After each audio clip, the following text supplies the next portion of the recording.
suis une sœur dominicaine, suédoise. Je suis entrée au couvent, au monastère, il y a maintenant 25 ans. J'ai vécu 25 ans comme dominicaine dans une vie contemplative, mais avec aussi une certaine ouverture, plus d'ouverture que chez les moniales, dans les monastères. Ça veut dire que je suis aussi une sœur prêcheur. Je prêche la parole de Dieu, mène une vie contemplative, mais avec la possibilité aussi de transmettre la parole. Voilà, et c'est ma plus grande joie de faire ça. Oui. Je voulais partager mon cheminement à travers le nouvel âge. J'ai cherché un sens à la vie, j'ai cherché Dieu par des chemins vraiment en Inde, dans les ashrams, dans des techniques de yoga, etc. Et qui m'a amené finalement à la découverte du Christ et aussi à l'Église.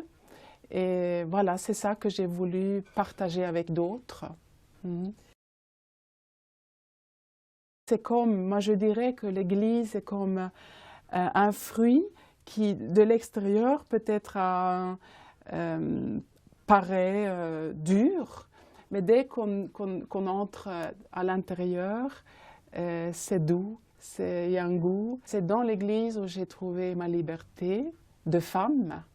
C'est le corps du Christ, le Christ que j'ai rencontré. Il m'a appelé à partager sa vie, et ça veut dire partager avec d'autres, d'entrer dans son corps. C'est vraiment entrer dans une vie de communion.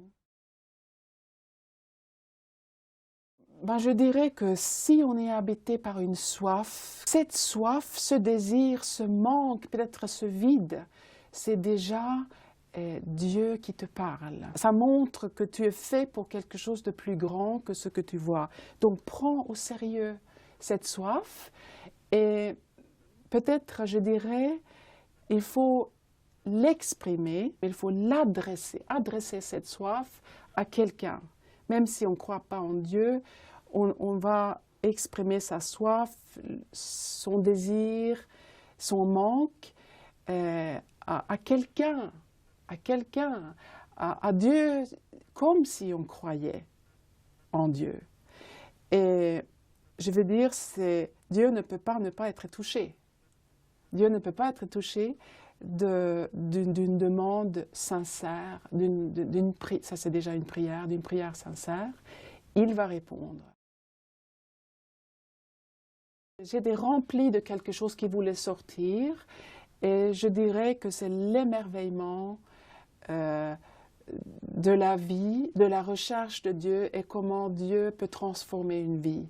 Je crois que c'est ça, l'émerveillement qui ne pouvait pas être contenu.